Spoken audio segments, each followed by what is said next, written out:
श्री शिवाय नमस्तभ्यम दोस्तों। जय माता दी। भगवान शिव जी और माता रानी आपकी हर मनोकामना पूरी करें, इसी कामना के साथ आज का वीडियो हम शुरू करेंगे।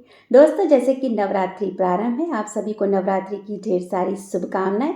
दोस्तों, आज इस वीडियो में आपको बतलाने वाले हैं कि रजस्वला अवस्था में हमें कन्या पूजन कैसे करना चाहिए, क्योंकि अगर नवरात्रि का व्रत आपके घर में किसी ने रखा है तो जब तक आप कन्या पूजन नहीं करेंगे, व्रत का संपूर्ण फल आपको प्राप्त नहीं हो गया।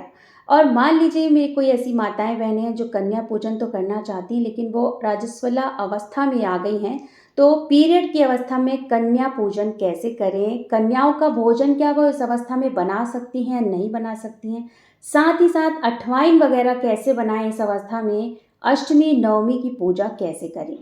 तो आपको आज इस वीडियो में संपूर्ण जानकारी देने वाली हूँ, विस्तार से आपको समझाने वाली हूँ दोस्तों। तो वीडियो को पूरा ध्यान से अंत तक देखिएगा, सुनिएगा। वीडियो पसंद आ जाए तो वीडियो को छोटा सा एक लाइक कर दीजिएगा और अपने ही चैनल को जरूर से सब्सक्राइब कर दीजिएगा। दोस्तों, नवरात्रि के 9 दिन माता रानी को समर्पित होते हैं। हम बहुत अच्छे से विधिवत तरीके से माता रानी की पूजा अर्चना करते हैं, पूरे 9 दिनों का व्रत भी रखते हैं।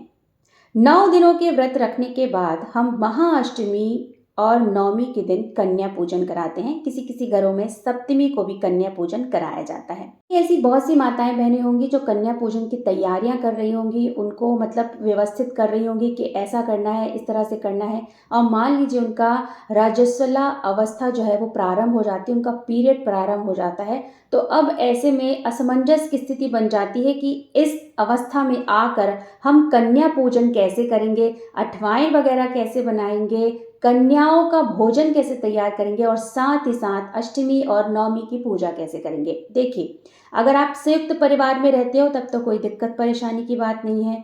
घर परिवार का अन्य सदस्य जो है वो आपके कन्या पूजन से लेकर अठवाइन से लेकर आपकी अष्टमी नवमी की पूजा करने में आपकी पूरी तरह से सहायता कर सकता है। लेकिन आप किसी कारणवश अपने परिवार से दूर रह रहे हैं, नौकरी के कारण या किसी भी व्यक्तिगत कारण से, तो आप इस अवस्था में क्या करें, घर में अकेले हैं तो आप क्या कर सकते हैं। देखिए, अगर आप कन्या पूजन करना चाहते हैं लेकिन आप पीरियड की अवस्था में आ गए हैं, तो पीरियड की अवस्था में आने के बाद तो पूजा पाठ से जुड़े हुए कार्य व पूजा पाठ को करना पूरी तरह से निषेध माना गया है। देखिए, अगर आपके घर में बच्चे अगर आपके बड़े हैं तो आप उनसे अठवाइन वगैरह बनवा सकती हैं, कन्याओं का भोजन भी उनसे बनवा सकती हैं, जो भी आपको कन्याओं को खिलाना है। और अष्टमी नवमी की पूजा अपने पति और अपने बच्चों के हाथों से करवा सकती हैं। आप इतना जो है वो कर सकती हैं। अगर आपके बच्चे बड़े हैं, खाना बनाने भोजन बनाने के योग्य हैं, तो वो कर सकते हैं। लेकिन अब बात आ जाती है जिनके बच्चे छोटे हैं, वो किचन वगैरह में नहीं जा सकते, कुछ भी भोजन वगैरह नहीं पका सकते हैं और पतिदेव को भी ज़्यादा कुछ नहीं आता है, तो इस अवस्था में वे क्या करेंगी, अष्टमी नवमी की पूजा कैसे करेंगी, कन्या पूजन कैसे करेंगी, या फिर जो है वो कन्याओं का भोजन कैसे बनाएंगी। तो देखिए, अगर पतिदेव जो है आपके भोग प्रसादी बनाने में दिलचस्पी ले रहे हैं, उनसे अगर बन जाता है तो बहुत अच्छी बात है, पति के हाथों से बनवा लीजिए। बहुत अच्छी बात है अगर पति आपकी इस काम में मदद कर सकते हैं। वैसे थोड़ी थोड़ी चीज़ें हमको अपने पतियों को भी सिखानी चाहिए, क्योंकि इस स्थिति में आके तो भाई पति ही जो है वो मदद कर सकते हैं। अगर आप घर में अकेले हैं और बच्चे छोटे हैं तो पतिदेव अगर कन्या पूजन का पूरा कार्यभार संभाल ले रहे हैं, कन्या भोजन बना ले रहे हैं, अठवाइन वगैरह बना ले रहे हैं, अष्टमी नवमी की पूजा करने में आपकी सहायता कर दे रहे हैं इस अवस्था में, तो बहुत अच्छी बात है। अगर वो भी नहीं हो पा रहा है, पतिदेव जो है वो खाना नहीं पका सकते, उनको इतना सब कुछ नहीं आता है, तो यहाँ आपको एक तरीका बताती हूँ। आप उस तरीके को अपनाकर अपनी अष्टमी नवमी की पूजा भी कर सकते हैं और आपको बहुत ज़्यादा लोड लेने की ज़रूरत भी नहीं पड़ेगी। देखिए, जब इस अवस्था में आ जाते हैं लेकिन हमें अष्टमी नवमी की पूजा तो करनी है, अष्टमी नवमी तो हमें पूजनी है।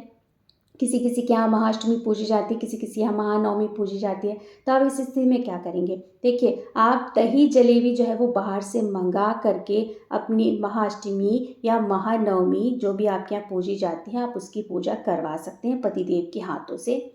ठीक है। और दूध जलेबी का भी भोग जो है वो लगा सकते हैं। साथ ही साथ आप बताशे का भोग लगवा दीजिएगा और 2 जोड़ा फूल वाली लौंग का भोग लगवा दीजिएगा और पति के हाथों से जो है अच्छे विधिवत तरीके से होम अज्ञारी पूजा पाठ आप सब कुछ करवा दीजिएगा। अब बात आती है कन्या पूजन की। तो देखिए, अगर कन्या पूजन भी इसी तरह से आप दही जलेबी या दूध जलेबी खिलाकर करवा सकती हैं अपने पति के हाथों के द्वारा, तो आप करवा लीजिए। आपको तो देखिए उसमें आपको पति की हेल्प नहीं करनी होगी, क्योंकि कन्या जो है वो माता रानी का ही जो है वो स्वरूप मानी जाती हैं। तो उनकी जो आवभगत होती है, उनका जो स्वागत होता है, अगर इतना कार्यभार आपके पति कर सकते हैं तो बहुत अच्छी बात है। आप दूर बैठकर उनको सब कुछ बता दीजिएगा कि ऐसा ऐसा करना है, तो आपके पति उसमें मदद कर देंगे और इस तरह से आप कन्या पूजन कर सकती हैं। ठीक है। अगर उतना कार्यभार जो है वो आपके पति नहीं संभाल पा रहे हैं, जैसे तैसे उन्हें अष्टमी नवमी की पूजा तो कर ली, पर कन्या भोजन या कन्या पूजन नहीं करवा पा रहे हैं, तो देखिए अभी आप जो शरद पूर्णिमा आएगी, आप पूर्णिमा के दिन भी जो है वो कन्या पूजन विधिवत तरीके से करा सकते हैं, अगर आप कराना चाहते हैं तो। अगर ये भी नहीं है, आपको थोड़ा सा ये फील हो रहा है कि कन्या पूजन तो अभी कराया जाता है, तो हम क्या करें, तो आप एक काम करिए, मंदिर में जितना भी बजट आपका है कन्या पूजन का, आप उतना जो दक्षिणा, उतने जो पैसे मिला करके जितना भी बजट है आप उस मंदिर में देकर आ जाइए, क्योंकि नवमी वाले दिन तो हर मंदिर में जो है वो भंडारा वगैरह होता है। तो इस तरह से एक सहयोग भी प्रदान हो जाएगा भंडारे के लिए, और आपका जो कन्या पूजन जो रह गया था वो भी आप अपनी स्वेच्छा के अनुसार जितना भी आपसे बनता है आप मंदिर में वो दान करके आ सकते हैं। वो जो आपने पैसा दान दिया है वो एक तरह से कन्या पूजन के लिए ही प्रयोग हो जाएगा, क्योंकि जब मंदिर में भंडारा होता है तो सबसे पहले जो भोग प्रसादी बनती है वो माता रानी को चढ़ाई जाती है, और उसके बाद कन्याओं को बैठाल के जो है वो कन्या भोजन कराया जाता है, उसके बाद जो है वो भंडारा प्रारंभ होता है। तो जितना भी आपका बजट है, जितना भी आपकी स्वेच्छा है, अपने सामर्थ्य के हिसाब से पैसा जो है वो आप किसी मंदिर में जो है वो दान कर सकते हैं। वो भी एक प्रकार से कन्या भोजन और कन्या पूजन के लिए वो योग में आ जाएगा। तो आप इस तरह से जो है वो कार्य कर सकते हैं। तो यहाँ पर मैंने आपको संपूर्ण जानकारी दे दी है कि पीरियड की अवस्था में आपको क्या, कैसे, कब करना है। आशा करती हूँ आपको ये छोटा सा वीडियो पसंद आया होगा। अगर पसंद आया दोस्तों तो वीडियो को छोटा सा एक लाइक कर दीजिएगा और अपने ही चैनल को जरूर से सब्सक्राइब कर दीजिएगा। बहुत जल्द मिलते हैं दोस्तों एक नई वीडियो के साथ, एक नई जानकारी के साथ। तब तक श्री शिवाय नमस्तुभ्यम। धन्यवाद दोस्तों।